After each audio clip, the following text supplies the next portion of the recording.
He's not a decision maker. Let's get started. Good morning, everyone. Welcome to the Tuesday session for the Board of Commissioners, Polk County Board of Commissioners. All commissioners are present. June 11th, by the way. All commissioners are present. Please join me in the Pledge of Allegiance. Pledge allegiance to the flag of the United States of America and to the republic for which it stands, one nation, under God, indivisible, with liberty and justice for all. All right. There he is. First item up is approval of minutes of June 4th. Also move. Second. Been moved and seconded. All those in favor signify by saying aye. Aye. Aye. Passed unanimously. Child care data trends for Polk County. Mr. Brent DeMoe, please come forward and bring your, yes. I brought friends and backup.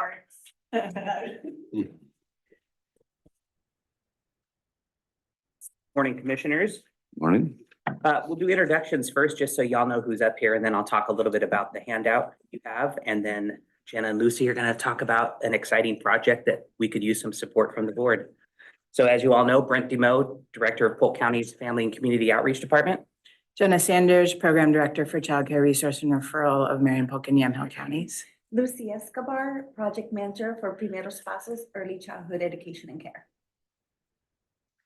Well, I'll get started with the data part. There's a lot of data on here. I'm not going to go over every single data point, but it's just going to really paint the picture of where we're at right now with childcare and childcare slots in Polk County, where we've come since COVID, and then where we're heading in 24-25.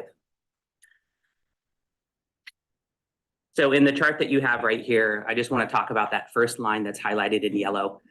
When we get data from the state of Oregon, they lump a bunch of programs together. And when we separate this data, what we call specialty programs, it's not actually childcare for working families. Those are going to be programs like relief nurseries, Head Start programs, some of the preschool promise sites that don't provide 5-day-a-week care. So we automatically take all of those out when we talk about what childcare might be like for a family that works at least 40 hours a week.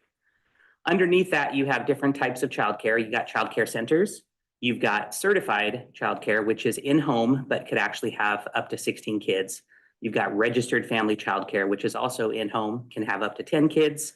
And then you have some license exempt childcare, which if you're taking care of 3 kids or fewer, you don't have to be licensed by the state.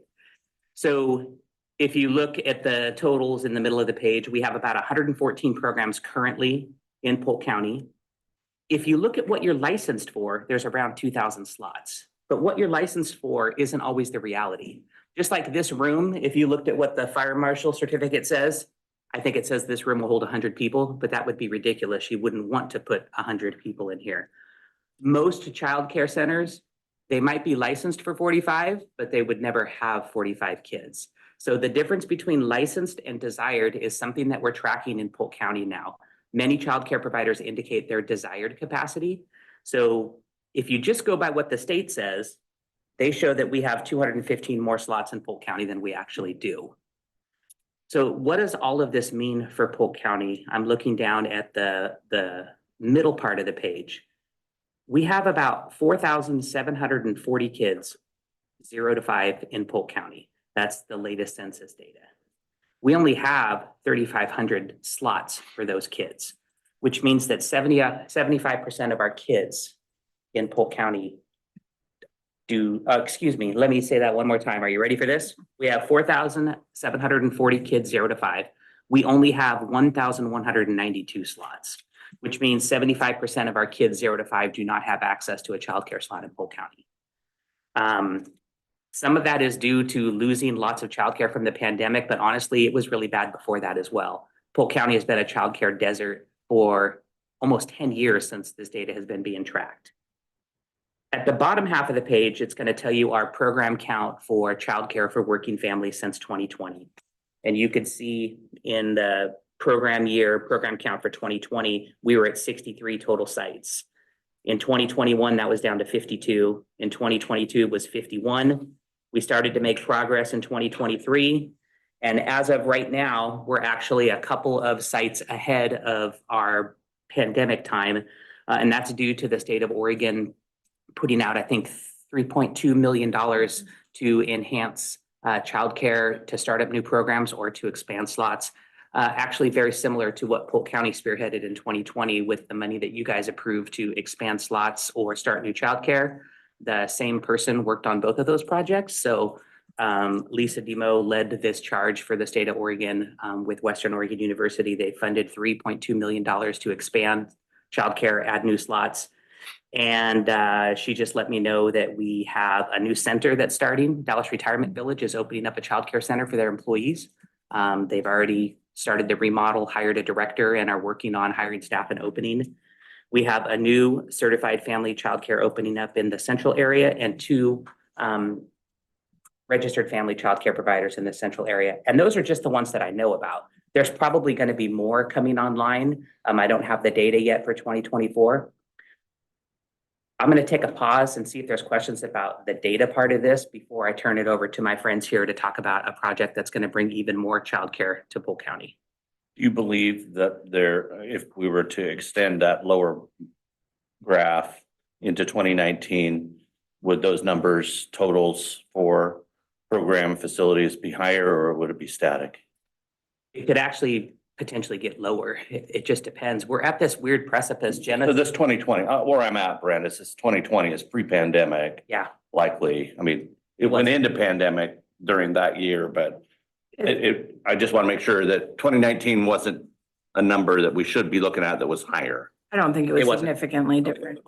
Good. Yeah, we were talking before y'all got here about childcare is at this weird place where you can open up childcare. That's great. But can families afford it? Because what it costs to pay staff, it's no longer minimum wage is a lot higher than it used to be. And childcare providers actually deserve a whole lot more. That's a really tough job to do. And there is so much expectation. There's degree requirements and things like that now in a lot of cases. So we're at a weird place of you can open up childcare, but you can only charge so much, but it actually doesn't pay to cover the costs of childcare. So are people going to want to go into this business? There has to be unique models like what DRB is doing with employer sponsored. There's people still have to pay for it, but it is subsidized by the employer. We're seeing that trend not only across Oregon, but across the country. My personal belief is the Department of Education needs to treat childcare like they do kindergarten. It's very strange that every expert in the world knows that 0 to 3 are the most formative years for a child, but we don't put any money into that part unless it's a specialty program part-time. We wait till they get to kindergarten, and then we hope to correct everything that happened from 0 to 5, and it's fully funded at that point. There has to be a mechanism to fund quality childcare. That's what I think the future should be. So it'll be interesting to see if there's more sites or less sites, but I think what Lucy and Jenna are going to propose and the grant that they're hoping for, it's one of the ways that has a lot of supports to help childcare providers, especially with the business aspect, stay open. So why don't you guys tell us what's going on? Let's start by talking about. Yeah, so thank you for this opportunity and for sharing this data. I think it's so important to understand where we are right now. So we currently are working with Primeros Pasos. Primeros Pasos is led by a consortium, which is CCRNR, which is Jenna. We have Linda Harnish. We have Lisa, I'm sorry, I said Linda. Lisa Harnish, YCCO, Willamette Valley Wine Foundation. And what our vision is to be able to lead and providing the best in class in early childhood education for working families. And we currently are working in the city of Independence and McMinnville and Salem and Woodburn. So we're going to be covering the 3 counties. In particular here and like in Independence, we currently are working with 11 educators. They're getting their education as Mr. Dumas was mentioning. There's certain education that is required, so we're working on that. In McMinnville, we're actually working with 11 more, so that's 22. That the possibility of providing more education and resources to them. We have seen a lot of barriers, as you were mentioning, right? How do we get our business started? There's a lot of requirements, fees that we need to pay, and that's what Primeros Pasos is supporting, providing some of that funding to be able to get the fire extinguishers, to get them the safe, to get them the background investigation, the lead pain testing, and a lot of those great things. It's truly a wraparound support to ensure not only that they come into the work field, but they stay and they feel supported in order for us to be able to cover this deficiency. And that group that you're currently working with are all people that are interested in becoming family childcare, right? Yes, and not only that, with Primeros Pasos, we also have a relationship with Clackamas Community College with Jenna funded 50% of that cohort. There's an opportunity for them to go to get an associate's degree in early childhood education. Currently today, I have 27 individuals that are wanting to pursue their associate's degree. Throughout the whole consortium or just in? Polk Throughout the County? 3 counties. Three out of Okay. the 3 counties. Here in this county itself, I have about 11. Oh, Yes. And so part of what we've been working with the City of Independence to do is work on getting some funding to do a cohort, thank you, a cohort of individuals who are probably mostly these 11, starting with the foundation of these 11, who, as they get open, need additional support with all the business skills. So we have a cohort model that was developed by the Central Oregon SBDC that's been shared with us, and we have permission to utilize over here on this side of the mountains. And so we are working on finding funding to start that business cohort. Right, what's the grant? CDBG, Mhm. all the acronyms. So we're working with the City of Independence, who is going to be the financial fiscal agent, and we hope to do that cohort in January. So part of what we're hoping for from you is a letter of support for that grant application so that we can get that funding. And that cohort will not just be individuals from the City of Independence, it would be open to anybody from Polk County. Basically, if there are any folks that have ever considered opening up childcare as a business, and this money specifically is for in-home. There's some advantages to in-home when you're starting out because you're either already own that home or you're renting it. You don't have to figure out that you're gonna go move and have to lease space, and those are the biggest expensive childcare centers have. So increasing by 20 providers, which could be as much as 20 times 10, or if they're certified, 20 times 16 new slots to our area. But instead of just somebody trying to figure out how to do it on their own and trying to go through that multiple government systems to become a licensed childcare provider, this cohort would provide training, camaraderie. Those folks would become their own network of providers. They would get supports from all organizations, learn how to do advertisement, how to set their prices right, how to have a business plan. All of those things would be a part of it.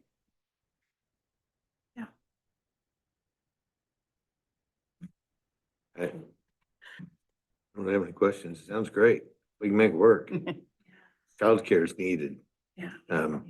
What are my kids pay for 2 days a week is ridiculous. It's $800 a month for 2 days a week. Yeah, the going rates in Polk County right now on average are around 1,100 for infant care, around 1,000 for toddler care, sometimes the same, and about $850 a month for preschool. And there's a low end of that, and there's actually a higher end of that, but that's the average right now, according to the data from Jenna. childcare costs is one of the 3, what we would call kind of fundamental services, whether it's housing, education, and childcare. That is kind of the bedrock for economic development and family security. So I support it. I do have a question though with registered family operations. Does that pose challenges to make sure folks are up with their certifications and all the, license? I mean, keeping an eye on a bunch of sites to make sure that they're above board must be challenging. And obviously it's needed, right? We got to make sure folks are doing what the law says. So licensing is doing licensing visits and monitoring, and that is built into the licensing system.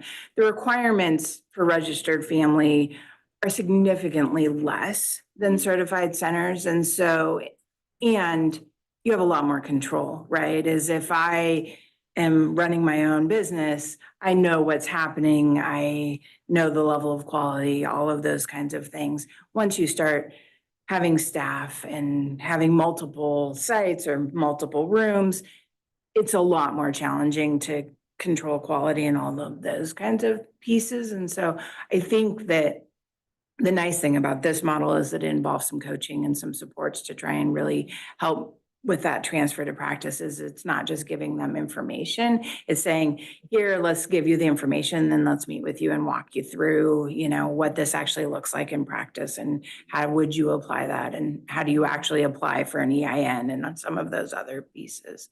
But it is challenging. I mean, there's high liability in early childhood. That's another huge part of what's going on. That's a financial pressure is the insurance for liability right now in early childhood is skyrocketing. More and more insurers are just not even willing to insure like family childcare. So, I mean, there are complexities to it all, but It's very similar to choosing public school, charter school, private Yeah. school, and homeschool. All of those choices are available and there's a different model, different liability and different quality and different standards and licensing for each of them. You can't just do family childcare in a licensed setting. You can't just say, I want to do it. Somebody has to come out and look at your house and make sure that it's right. It's got to be on the first floor. You know, you can't have open fire pits. And if you have a dog, there's rules with dogs and there's lots of things like that, but it does not have the same level of inspection that a center would have. Just by the rules in Oregon, they're not as arduous. So a couple of questions. First, I missed apparently who is the grant coming from and how much? it's, From the City of Independence, that's where the City of Independence is collaborating with us. They will be the one applying and overseeing the grant and giving the funds to Primeros Pasos in order for us to be able to implement that. And how much is the amount? We're looking between 75 to 99,000, depending. Our vision is to create stipends within this grant in order for us to be able to support those educators that are going to be, participating. It's a CDBG grant. Yeah. Yeah. But who's funding it? Is it through Business Oregon or one of the entities like that they're actually applying for? We'll definitely Yeah. Well, find that I part need a out. lot of things in writing here. yes. Those would be absolutely. federal funds. Yeah, it will be. And the City of Independence will be applying for that and overseeing that and doing the reporting for it. I'm sure they'll enjoy every aspect of that. We've Yes. lots of experience with CDBG. Supporting for sure. And so my next question is, what's your process in working with Willamette Workforce Partnership? So I am meeting with them monthly. I just met with them last Friday. They are supportive of a lot of the projects we're doing. The other thing that we didn't mention, but that is also a project that Child Care Resource and Referral is working on right now is we're applying to become a early childhood education registered apprenticeship program through BOC. We submitted our preliminary application on Friday. And so we're also working on applying for grants to fund. We have money right now from the YCCO to start in Yamhill County this fall, but And that was under the Future Ready program, you know? no, it's a grant directly from the CCO, the Yamhill County CCO, because they think it's important to move forward with the registered apprenticeship and trying to increase capacity and workforce in early childhood. But we've also applied for 2 different Department of Labor grants. One of them would be a 4-year grant for both pre-apprenticeship and registered apprenticeship. And then we just submitted another WANTO grant on Friday that's aimed at women, which is pretty much the workforce in early childhood. That would be 2 years to expand the pre-apprenticeship into Marion and Polk counties outside of just Yamhill County. So that's a lot of what we've been working on with Willamette Workforce lately is sort of talking about what are our next steps if we don't get either of those grants, because we are committed to expanding that project into Marion and Polk counties, and we will find the funding somewhere. So that was sort of the big focus of our meeting on Friday, is just sort of thinking about what would be the next steps with that. But they are fully committed to trying to help us with expanding early childhood and expanding early childhood workforce in the region. And have you ever made a presentation to the Willamette Workforce Partnership Board of Directors? I have not. Could you please? Yes, absolutely. Would you ask him to make certain that happen? Yeah, And yeah, please invoke my name. yeah. That might help a little, but bottom line is you all should be getting future ready dollars. You should be applying for those in every aspect that you can to help with these education elements and making certain that we're supporting the growth for folks that want to have these businesses. Part of the challenge is that we're not a priority population for the future ready money. And so that's been part of the challenge. And that was part of what we were talking about at that meeting on Friday, is that it's a little challenging right now because early childhood is not one of the governor's priorities. It's in terms of workforce, it's also not the workforce board's one of their priorities.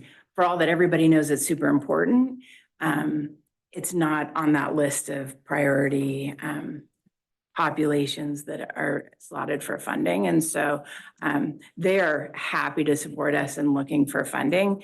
We're on a little bit of a holding pattern because we're hoping the Department of Labor, the initial grant we applied for is for $7.2 million. And their estimate of when their funding is July 1 of this year. So we're hoping that sometime this month we should hear back from them.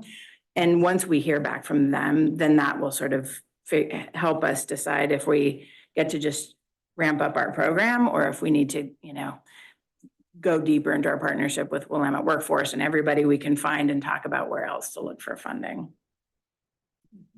But yes, I will absolutely tap them. So again, I'm going to need to Yeah. see everything you guys are talking about in writing and these questions answered personally. But I will tell you, part of my frustration in this, I've been working on childcare issues my entire 13 plus years I've been a commissioner. And, I serve in a lot of different capacities, including the chief elected officer for this 4-county workforce region. We don't talk about this. We don't talk about this certainly don't talk about it as a traded sector because it's not recognized as a traded sector. It's just stupid. So since so many families and businesses depend on a childcare system that is successful and safe in order to make an economic development system in balance.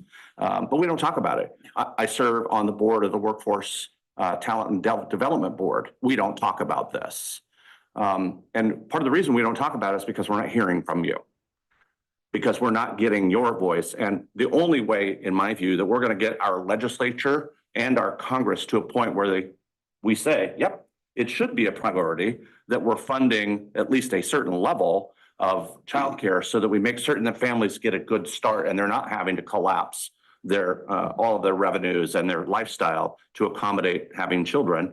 We're never going to get there if we're not talking together as large groups. So while I appreciate you all are applying for dollars, and I don't know what Independence's incentive is in this necessarily, other than just being a good partner, but I want to be able to continue to voice that if we're not talking to each other about the data and the realities, I pick up bits and pieces that kind of float around that come from you through Brent and eventually gets to me. By the time I hear those things, it's difficult for me to take that in a package and translate it to a legislator. Yeah. And you may be going to legislative offices and talking to them. I'm guessing, though, you don't do lobby work. But at some point that we can, at some point, we all need to be leaning in. So we change the governor's priorities, first and foremost. The amount of money that we dedicated, $200 million into Future Ready, and none of it's being earmarked for childcare. It's nuts. And I see where some of the money gets spent, and I don't support that. But I do support these kinds of efforts. So, I'm going to make certain that we're all talking to each other as loud and crisply as we possibly can to start to change that idea a little bit, because again, we're not solving anything. We're just reaching for Band-Aids. And we all need to hold each other's hand and walk to the legislative process and help get this solved. I will just let you know that the workforce boards and a whole representative wide swath of representatives from early childhood are all meeting on a monthly basis right now. And so, and I was actually part of a subcommittee talking about registered apprenticeships this last week. So I think that some of those conversations, I totally agree. And I do think some of those conversations are starting to happen, which I think is fantastic because it starts to change that narrative and starts to bring up that conversation. When is the application due? When do you need your letters by? Yes, so we're planning to apply by the end of July. Okay, And we're planning to hopefully to start a cohort by the beginning of January. okay. Yes. We certainly have my support for a letter in lieu of getting some of this other information that Commissioner Pope asked for, just so we're all educated and on the same page, but We also conducted surveys. So at the beginning, back in October, we decided that not only do we wanted to design a program that it was needed in our community, we went and inquired with our community. We survey future educators, former educators, wanted to understand what were some of the roadblocks that we're facing, and then the current educators to find out how can we best support them. So we can also share that data with you in regards, we receive about 5,000 responses from our community. And some of the data is very interesting to learn what are some of the roadblocks they face. And that truly has helped us design this program in order for us to be able to meet the needs of the community. you have about 11 folks in Polk County that are ready to Yes. to open a new facility? Yes, so Okay. we're hoping by the end of next month, we should be submitting applications. Okay, Yes. And that 11 is just the start. If they get the funding to do this, we're going to open it up to all of Polk County to see if there's other folks that want to do it. Commissioner Pope, we are going to get for you who ultimately the CBDG funding is coming from. Is it Business Oregon? Is it, what's the source of that, the exact dollar amount? We'll get that to you and then we'll do a template for you guys to have a look at. We'll get that to Nicole for the letter and see if you're comfortable signing it. I'm also happy to send you any information you would like about the registered apprenticeship project as well. I mean, honestly, I think sending it to us is a plus. We don't hear from you. Absolutely. And the more education we can get, the better off we are. Happy to come talk anytime. With us, in a separate meeting, we're happy to do that as well. Yeah. Yeah, thank you for the opportunity. Thank you. Okay, next up is our NREC funding request. Mr. Hanson, you received a letter.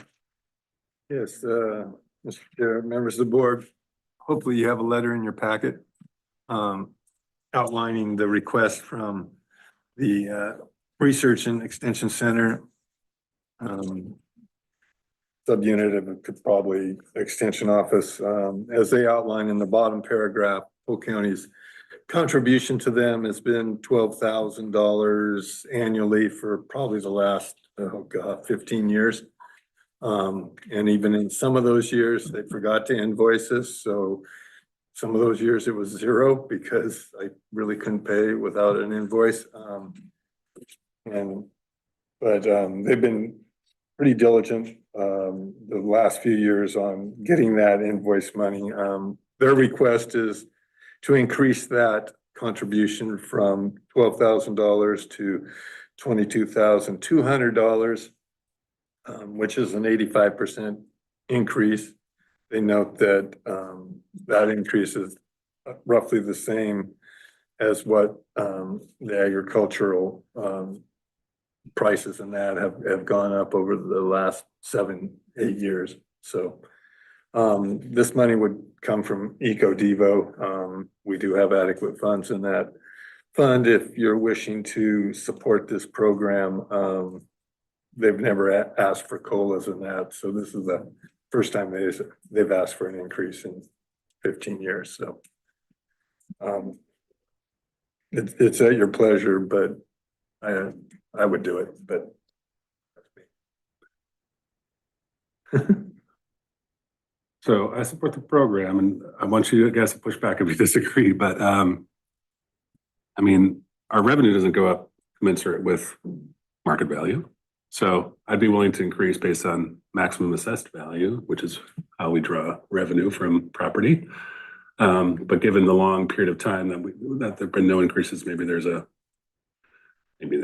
correction there too, but I'm a little reticent to up it from 12,000 to 22. And that's kind of my thought too. I understand the cost go up. Why didn't they have some incremental ones with over the last 15 years? Now we may have on one. Didn't they feel this pinch last year? And it's, They probably felt the pinch for the last decade. Obviously, this funding is Eco Devo funding. We get that money off of lottery and that. I'm sure gambling's gone up 85% in the last 7 years. Maybe for me, I don't know. But you know, we probably should have, they probably should have increased it incrementally over those years. Would you have ended up at $22,200? I don't know. I don't like that number anyway, because it's either 22,000 or 25,000 or 20,000 to me. Just because of budget and simplicity and that, but you know, it's a resource. It's a resource that is used by Polk County. And you know, if we would have put a 5% kicker for 15 years or 17 years, you're at 85%. And if you're compounding it, you're well over 100% of funding. So yes, it's a big jump, but it doesn't bother me because they probably should have had that incremental increase over the year. And you can look that you saved a lot of money for those 15, 17 years that it's been $12,000 bucks. But again, it's your pleasure and it's your choice of what you want, what level you want to fund this program at. I know they struggle at times. And, you know, we've been cut a deal, I think, in the past at the 12,000. So, but other counties go up and down in their contribution. I'd be okay with 20,000, maybe as a round number, just to correct the lack of increases over the years. agriculture is the main frame of our economy, so I'd be good at 20,000 too. The thing, I love the program. And raise it up next year the rest of the way. See what they have to offer next year at that time. So as the advisory member to NREC, first and foremost, I would tell you that I'm grateful that the dean, Stacy Simonich, has put this letter forward and not left this to the center director. That has been, bless his heart, Mike Bondi for years was not good at asking for money, though a number of us on the advisory committee would continue to remind him, you know, you can't keep telling us that you're financially stressed here, but you don't ever ask for increases. You don't get your invoices in. You've got to do these things. So, so advisory board members struggled with this over the years. So this was a key point. We had a significant upset at the center with its leadership last fall, early winter. And in my conversations, I probably pushed this harder than anybody else did at advisory board level to the dean, saying, look, enough. You guys need to get real about what your financial challenges are, and you have to tell us what they are so that we can help give you direction and we can help get other counties on board. Part of my hope here is first and foremost, this is economic development.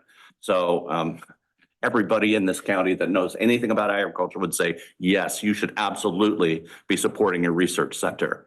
Doesn't matter what school it's with. The fact is, it's a research center for agricultural products. So you should be supporting that the best you possibly can. My frustration, I've shared this with you guys already, is that we have several counties of the 7-county cohort around this center that have not contributed anything, i.e. Multnomah County has never contributed to this center and yet gets the lion's share of benefit with the Food Innovation Center and a brand new OSU extension office in downtown Portland, et cetera, et cetera, et cetera. Clackamas is pulling back on their contribution. They have a taxing district that is magnificent. They have more money than God. Sorry, Clackamas, but Washington County has never contributed anywhere near by percentage of population to what we have contributed. So I'm hopeful that our stepping up will encourage our neighboring counties just to the north also to meet what should be their fair share to help with their agricultural commodities. So We can afford this. It is, I think, a good message to our ag community that we see value in what goes on at this center. We want to make certain that it stays alive. I was thinking 20,000 initially. I don't understand the math. I don't know where that came from. I guess it's based on the 85% thing, It's- right? It is, So, it's exactly 85%. yeah. I didn't like the 22,200. Yeah. So, and again, it's not permanent. We do it for as long as it makes sense. But I think this is one of those places where, you know, this is true economic development support. So spend our economic development money on things like this. So I support 20,000. Okay.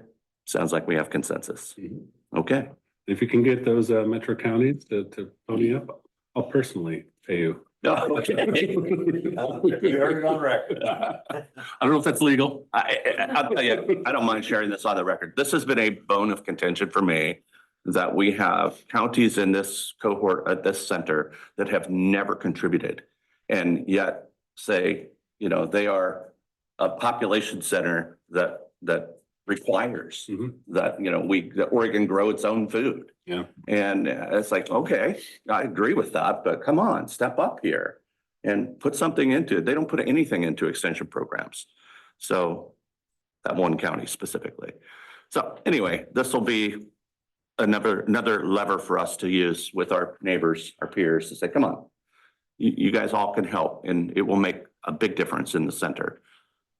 So I've attended the annual event and it's at the Harvest Dinner. It was really amazing. I learned so much. Great to have somebody come and just talk to the board, i.e. the public, about the value. So getting the word out, perhaps the press can write something about it. Who knows? And we had Sam here and Gima at Extension budget. extension budget hearing. So Right. he's a co-director at this point, interim. And they're in a search for they're going to split responsibilities at the center and try to change how it's been done. And Dean Simonich is doing a good job of trying to figure out where all the problems have been, and there are a myriad of things. So this will help. Great. All right. Non-listed items. Nothing? Okay. Then we are adjourned. Making a point.